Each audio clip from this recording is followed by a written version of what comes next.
Everybody starts the new year wanting to improve themselves, right? And as moms, I think we can justify a lot of our reading if it helps us become better wives and better mothers and better people in general. But what about reading for fun? What about fiction reading? Is it worth it to make time, if you're a very busy mother, to read for the fun of it, something that doesn't have a specific purpose? And if it's worth it, how do we carve out time for it? Today, we're going to talk all about it.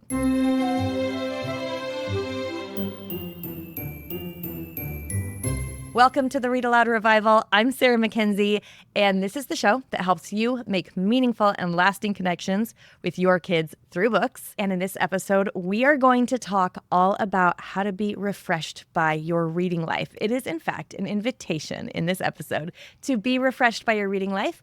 And joining me in today's conversation is none other than RAR's community manager, Kelsey Murphy. Kelsey, welcome to this side of the show.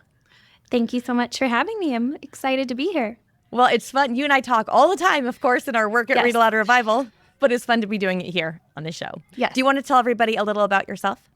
Sure. So like you said, I'm the community manager, which means I interact a lot with our premium members, mostly in the forum, but also at our live events. And I help contribute to some of our premium content, like the Mama Book Clubs and Circle with Sarah. And I have 6 kids. I've been married for almost 14 years, and my family and I live in Idaho Falls, Idaho. Originally, we're from California, but we love it here in the mountains. And I have 5 boys all in a row, and then my youngest is a girl. So that's really fun. And they just range in age from 12 to 2. And We've been homeschooling for the past few years, and it's been a journey. It's been really fun. I can see on your face where you're like, it's been great. It's been, and also, yes. Well, it's funny because it's just not something I ever set out to do. It's not where I expected to be, but I don't regret it. It's wonderful. Yeah. So, I mean, I bet a lot of people listening right now have that same experience too. If like, I never predicted I would be here homeschooling my kids, but here we are. And I do like it most of the time or some of the time. And sometimes I think, what on earth am I doing? Yes, definitely. I mean, it's worthwhile. It's worth all of the hard work, but yeah, it doesn't mean it's always easy for sure. Yes. Yeah.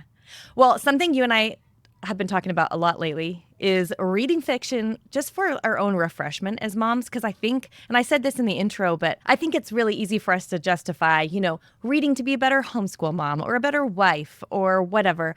But it's a little bit trickier to convince ourselves, especially if there's like dishes piled up in the sink and we're behind on the laundry and there's a million places to go and errands to run and we're never through our to-do list, like to make time for reading fiction.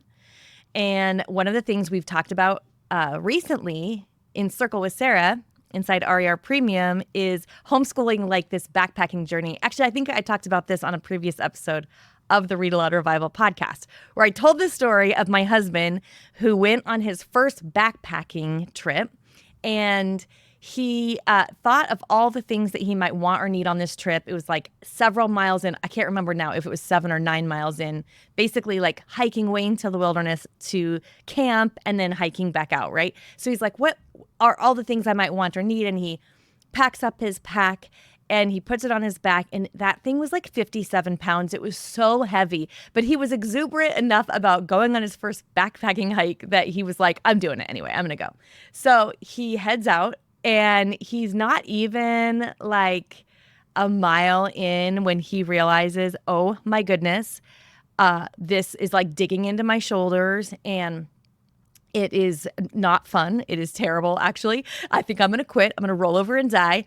And so he went again backpacking, and this time he did something called ultralight, where you pack only what you need. And we talked about the metaphor there that like presents itself for homeschooling and how we can really pack light.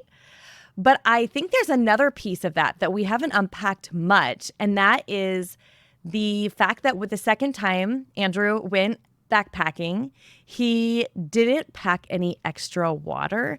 He just brought a water filter and planned to hit water stops along the way. It turns out water is one of the heaviest things you can bring when you're backpacking. And it occurred to me when he was describing this that in my own homeschool, I do kind of the same thing as like packing a whole bunch of extra water. Like I know the homeschooling is going to be hard. I know it's going to be long. So if I bring many things as I can that will make the journey more fun, if I pack as much fun curriculum in or whatever, it will be an easier journey. But what ends up happening is I just get it's all becomes really, really heavy and I get really burned out. And what I realized is if instead of packing all the refreshment with me, if I just planned on hitting some water sources along the way in my homeschool year. That's kind of like my husband hitting a water source on a long, dusty hike and filtering the water and sitting down and taking a minute to be refreshed. And then thinking even further on this, I thought the best method I know for being refreshed in a way that's accessible to all of us, doesn't cost anything, and you can do without leaving your house or without more than a few minutes to rub together, is reading. So it feels to me like reading for pleasure can end up in a large way being a major source of refreshment. Absolutely. I think, like you had mentioned, as moms, we're tempted to read for improvement, to either learn a skill or to improve some aspect of our lives, whether that's homeschooling or parenting or as a wife or whatever. And there's some excellent books and resources, and they definitely have their place for sure. But what about reading, just like you said, as a water source for refreshment, for joy, for fun? And it's kind of funny because I can guarantee as homeschool moms, we want our kids to enjoy reading and have a rich reading life. Yes. I guarantee that's why you're listening to this podcast right now. That's right. Yeah. Right? But what about us? What about us as moms? Are we creating that same rich reading life for ourselves? Or do we push that aside? Yeah. I mean, even if I think to myself, like, if I could imagine some of my kids being grown and having children of their own, would I want them to have the reading life that I have right now? And I'd think like, well, no, I want them to read more and enjoy it more. And then being able to read like just because they want to, because like they love reading, because it feeds them and nourishes them in all kinds of unpredictable ways. And yet I'm like, and I'll read after I get caught up on the chores. Right. It's so funny. Like that's not really what I want for their reading life either. Yeah, we want it to be a joy. Specifically about reading fiction, I feel like there's something here to unpack about how we are actually nourished specifically by stories. And like you said, all of those like how-to books or prescriptive books or nonfiction books all have a place and a really, a beautiful place in our reading life. But what I'd love to talk about today is specifically how stories themselves have an unexpected way of nourishing us. Yes, I love this topic so much. There's an excellent book by John Eldredge. It is called Epic. It's really short and small. You could read it in just one quick sitting. And there's a quote in there that he says, "Story is the language of the heart." Oh. And I know, don't you love that? I think it's so true. We were designed for stories because God is the original and best storyteller. There's a reason that we gravitate towards stories. Oh goodness, so much. There's so much here. One of the things that I oftentimes remind people when they say, well, my kids don't like stories or they don't like reading, is that everybody loves stories, actually. So not everybody loves reading, but we all love stories. Stories are everywhere. They're like every show or movie is just a story in a different format. Every sports game is a story. You have two football teams and they're both trying to overcome obstacles to achieve a goal, and that's a story.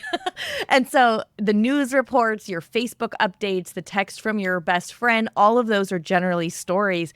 And so we're just hardwired. That's the way God made us. He designed us for stories. I love this. I pulled a quote from Sarah Clarkson's book Girl. And we'll put all the books we mentioned, and we're probably going to mention a few more because that's what we do around here. And so we'll put those all in the show notes. So if you're listening and you're like, what was that book? It'll be at readaloudrevival.com/257, since this is episode 257.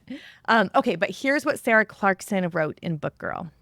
"Stories shape our existence because we recognize in a deep part of ourselves that life itself is a story. The tale of the world opens with a sort of divine once upon a time, or in the beginning. The gospel itself comes to us in narrative form, and one of its great tenets is that we have the chance to join the story of the kingdom come in this world, to be agents in the ongoing story of redemption. I love that quote so much because we have been talking a lot about the hero's journey in premium. That's come up a lot this year in our content. And we can actually find the origin of the hero's journey in scripture. It's not something new. It's not something we invented. It's actually a design from God.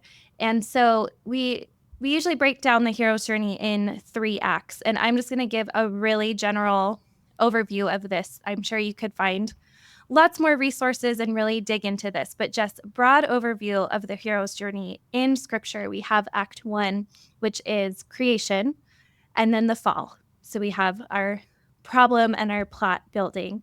In Act 2, we have humanity's attempts and failures at redemption and trying to fix the problem that was caused by the fall. And then in Act 3 is where we have our true hero, Jesus, breaking into the story for our rescue, redemption, and restoration. And as it turns out, he's been hinted at all along. And I also love this because I really am passionate about literary devices as well.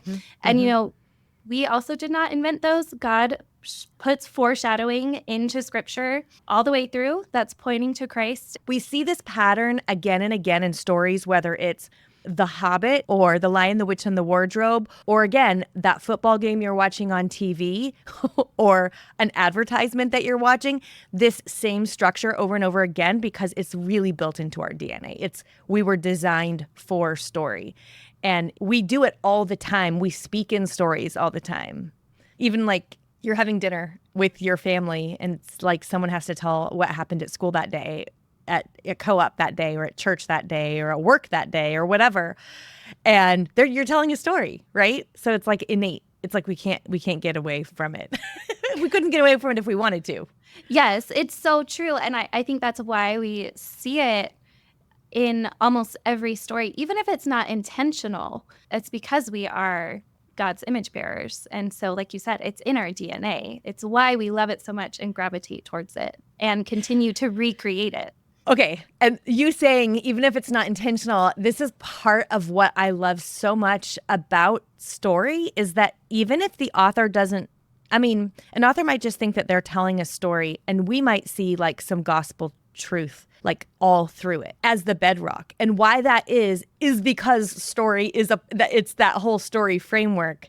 And no matter, you can't get away from it, because God is the original storyteller, and because we were made for stories and designed for stories, regardless of whether the author means to or not, a lot of stories, even if they weren't written by somebody who loves God or follows Jesus, still come back to that same storytelling thing that feeds our like deepest spiritual longings.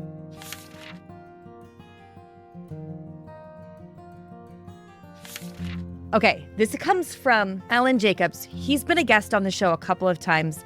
He is it's like the honors program at Baylor University. He's an English professor there, and he has written a couple of books that I just love. One of them is The Pleasures of Reading in an Age of Distraction. And in that book, he says, we should affirm the great value of reading just for the fun of it. In my experience, Christians are strangely reluctant to take this advice. We tend to be earnest people, always striving for self-improvement, and can be suspicious of mere recreation. But God doesn't just create, He takes delight in His creation and expects us to delight in it too. And since He has given us the desire to make things ourselves, has allowed us to be sub-creators, as J.R.R. Tolkien says, we may rightly take delight in the things that we and others make. Reading for the sheer delight of it, reading at whim, is therefore one of the most important kinds of reading there is. Oh, I love that so much. And I love that we can go, oh my gosh, I'm just loving this, At Home in Mitford novel or something, and be like, I am co-creating right now with the great creator by just delighting in the fact that this story exists and that I'm enjoying it. It does go back to what we were talking about at the very beginning, that we have this inclination that we need to read for self-improvement only. When no, reading for delight is wonderful, and we should partake in that. Yeah. Yeah. And then it will leave us with this sense of hope, which we can carry into our very practical lives of like tending our children and our relationships and mothering and making dinner and all the other things that we're doing, because the best stories leave us with hope. I know Leilani, RAR's premium coordinator, was just on a podcast with me not too long ago. We were talking about the importance of hope in stories. And when we make our book lists at Read-Aloud Revival, we're always looking for stories that leave the reader with hope. Catherine Patterson has this, she has a wonderful set of, actually she has several sets of essays, collections of essays that are just astoundingly good.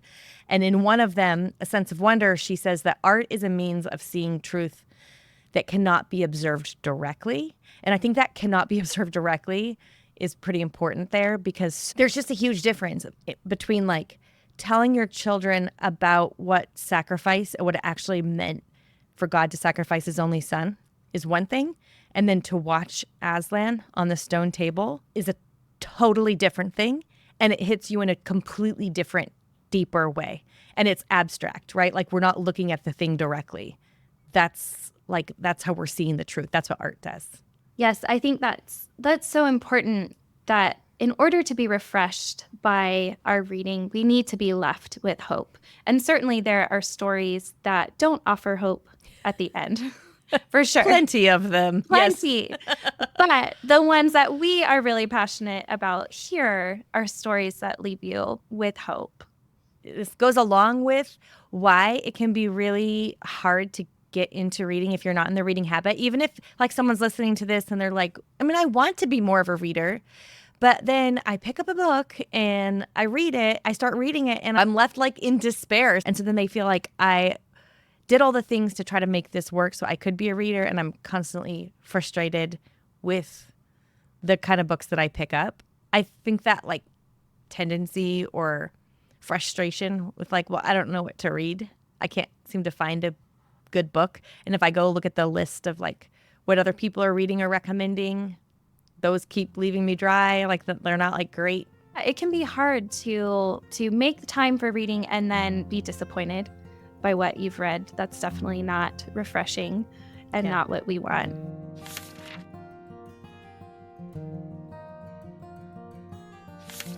Pam Barnhill and I were just talking about this on her show not too long ago. She wasn't quitting books. She had that feeling, I think, that when you start a book, you should finish it. So I was telling her, listen, the best thing you can do for your reading life is to begin quitting books. If you've gotten like 25% in and you're not like eager to get back to it, you're probably not going to make very much time for reading because you've got a lot of other demands on your time and attention. So she sent me a text like 2 weeks after we recorded that episode and was like, I might need a support group in order to quit a book. It's like, so hard. I will be your one-woman support group. Yes. Yeah, it is hard. Yes. It's hard to get out of that mentality, especially if maybe she was a good student in school. And so, we had assigned reading in school. And I was like that too. I read a lot of books for school. And most of them I probably wouldn't recommend as delightful reading. Do you know why? I don't know why this is. I mean, I don't really want to theorize about it even, but like it does feel like teens in school are given the most like existential, like despairing books possible to read. I'm like, why do we do this to young people at this time in their life? Yes. And then we give them a book like, I don't know, Brave New World or 1984 or The Old Man of the Sea even. That's just like, really? This is what we're going to give our young people? Right. And it's usually all in 1 year too. Like, I remember reading, Brave New World and 1984 both in the same year. And it was rough. Brutal. It was really rough. Yeah. Not a lot of hope. No. And I think it's not just because your time is limited that you should ditch books if you don't like them. I just think if reading is this source of refreshment, if we're reading as a way to refresh ourselves, let's just make sure we're actually being refreshed. So like I wouldn't drink, I was going to name something that I wouldn't like. I wouldn't drink Mountain Dew. There's probably somebody listening to this who just loves Mountain Dew. So I'm not like hating on your Mountain Dew because I love Diet Coke and half of our audience just cringed. So like Everybody's got their thing. But like, I wouldn't refresh myself with a glass of Mountain Dew because that would not be refreshing to me. I do not like it at all.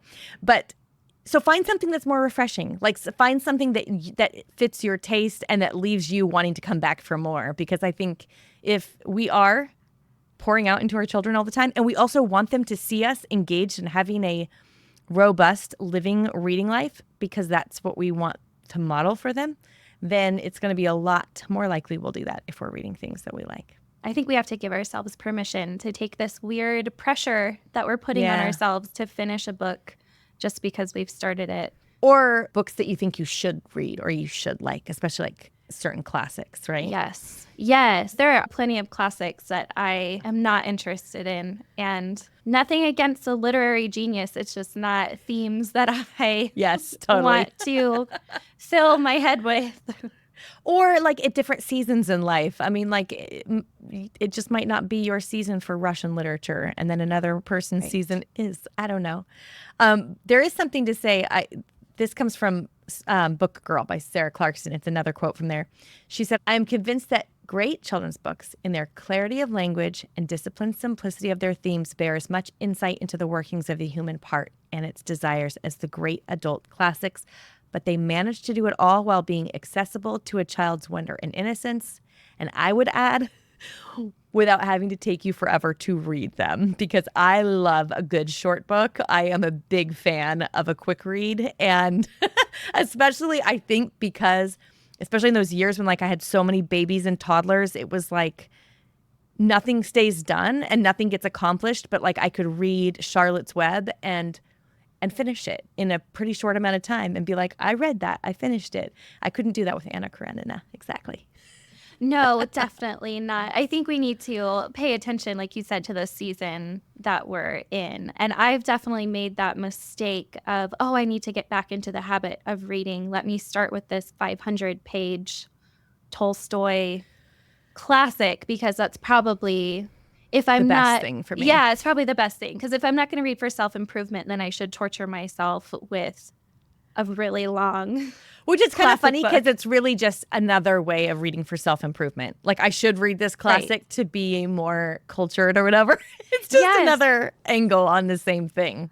And again, it's these weird standards that I'm putting on myself for no apparent reason. I'm not in school anymore. No one is assigning me these books. Yeah.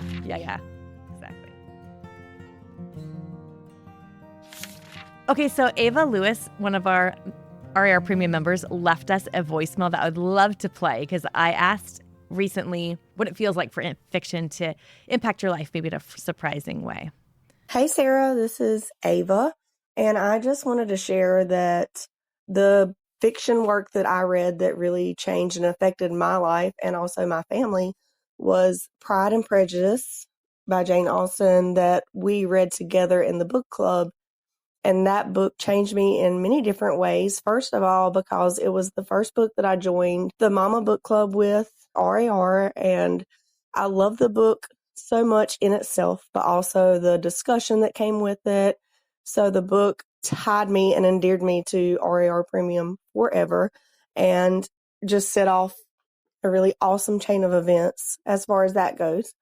But the book itself very much changed me in that it awakened the love to read again, which I have not had since I was probably in middle school. Like many people, that compulsory reading thing that we had to do in school just totally killed my love of reading, and I haven't really just found anything that sparked that again, other than reading my Bible, really loving the language and the story and the literature of the Bible, which is wonderful, but to have something, like you said, just for fun, something light to sit around and read, and to show my kids that it's great to have a love of reading and just how wonderful it is.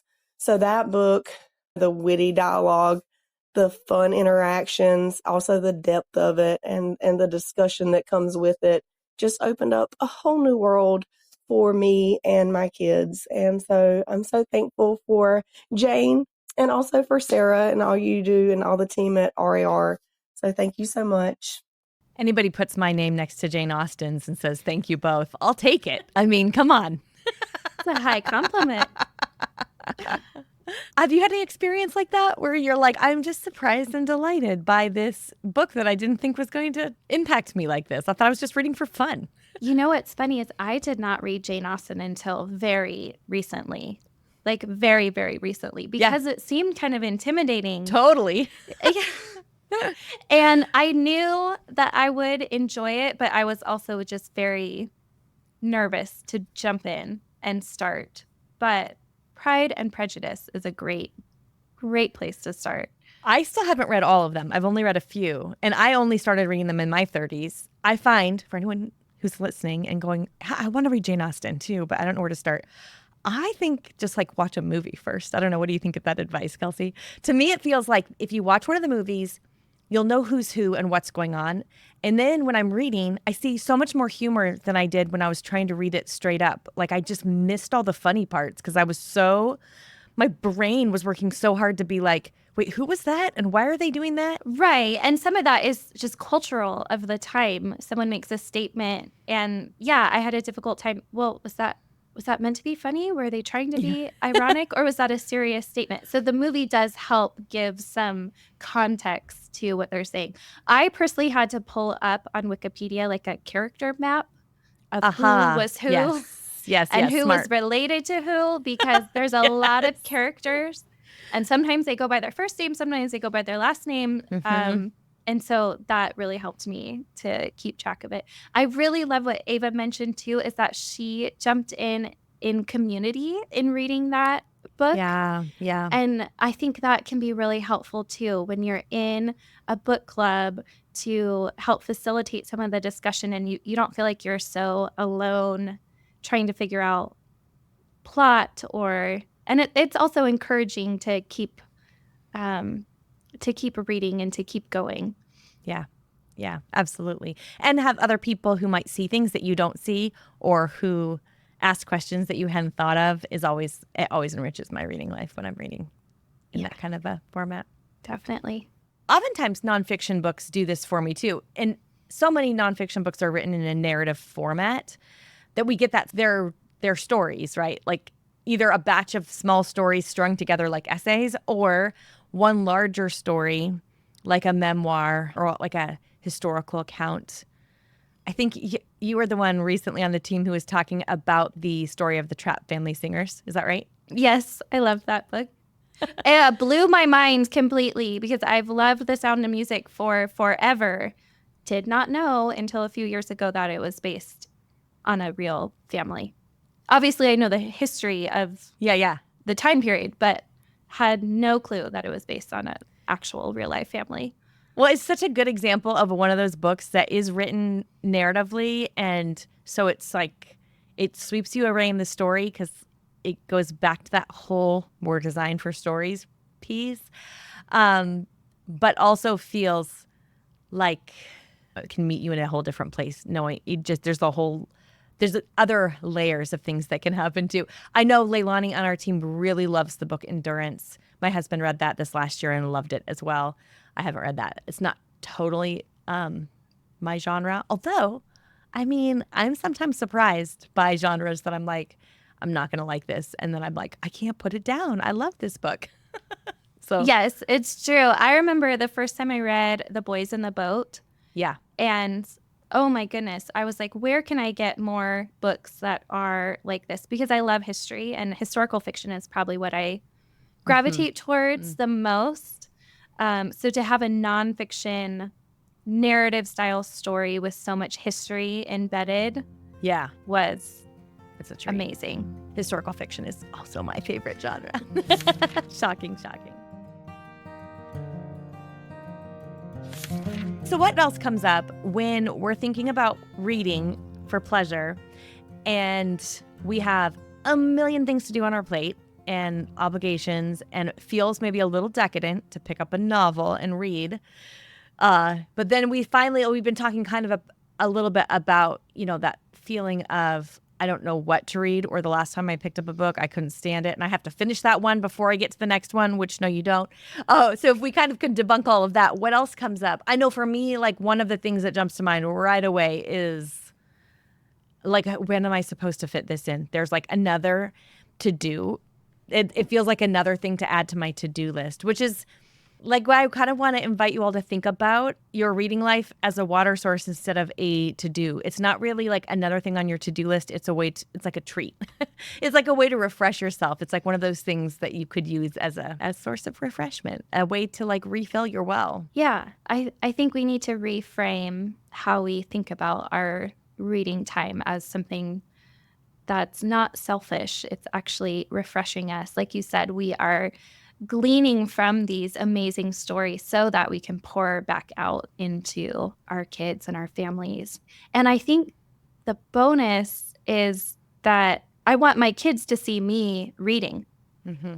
That's also a great benefit that, you know, I want them to become readers and develop that habit of reading. So what better way than to model it by reading so that they can see that I find joy in my reading life as well. Yeah, exactly. In the show notes for this episode, we'll put a couple of other episodes that we've done. One called How to Make Time for Your Own Reading. So if that's the thing that keeps coming up for you as you're listening or watching this and you're like, oh man, I just don't know how to make more time, try listening to that episode. You can just search for it in your podcast app. How to Make Time for Your Own Reading, Read-Aloud Revival, and you'll find it. We'll put a link to it, though, in the show notes. There's also one called Reading for Fun is More Important Than You Think, and it really goes well with what we're talking about today, which is that when you read for fun, it does more than you think it does. So even though we were trying to like couch this as a way that's like you don't have to read for fun because it's a way to improve yourself and your family life. But I know in the back of our minds, a lot of us are like, yeah, but does it improve myself and my family life? Because we can't help ourselves. And it does. And so that episode, we kind of unpack that. And then I recently was on Pam Barnhill's podcast talking about just reading for fun. We talk about the importance of ditching books and where to find book recommendations and some fun things. We'll put all of those links in the show notes to this episode. But we've also got something really fun coming up right around the corner. We have a brand new Circle with Sarah retreat that we are doing in RAR Premium that we are calling Reading as Refreshment because that's RAR, just like Read-Aloud Revival. I love that, just saying. But really, Reading as Refreshment, going back to that idea of we can't really be expected to go on this long hike with all of these children and all of their snacks and all of the things that we have to do and not take a second to refresh ourselves. So how do we set up water sources along the way? And yes, you can go on a date night or go on a getaway with your husband, or you can go to a spa. Sure. But probably most of us are like, no, actually, I can't do that this week and I am hanging by a thread. So that's where reading can actually be this really lovely source of refreshment and rejuvenation that we have in our houses that doesn't cost a thing, that we can fit in even in little 5 or 10 minute bites. And we're going to talk about it all at this retreat. It's on Zoom, and we're going to talk about how to be refreshed by your reading life. Kelsey, do you want to give a little peek at some of the sessions we're going to be doing? Yes, I'm super excited about this. We're going to be really just expanding on a lot of what we've talked about in this episode. So a session on overcoming reader's block. So kind of reigniting that reading spark if that's something that you're struggling with. Getting to know your own reading taste. So how to choose books that you will enjoy, how to let go of the books that you don't, and then how to read classics and actually enjoy them. Awesome. I cannot wait. It's going to be so fun. So if you want to find out more about that, go to readaloudrevival.com/257, and we'll put info in the show notes all about that retreat. Kelsey, thanks so much for coming on the show with me. It was fun to chat. It was super fun. Thanks for having me. As you leave and go on with your day, I want to share this quote from G.K. Chesterton with you. He said, "I had always felt life as a story, and if there is a story, there is a storyteller." We have the opportunity to pass that on to our children, to help them see their lives as a story because we fill them with stories. And part of the way we do that is by loving stories ourselves and being nurtured by and refreshed by stories ourselves. And that helps us remember that there is a storyteller and he cares about his characters so very, very much. I'll be back in 2 weeks with another episode of the podcast. In the meantime, you know what to do. Go make meaningful and lasting connections with your kids through books.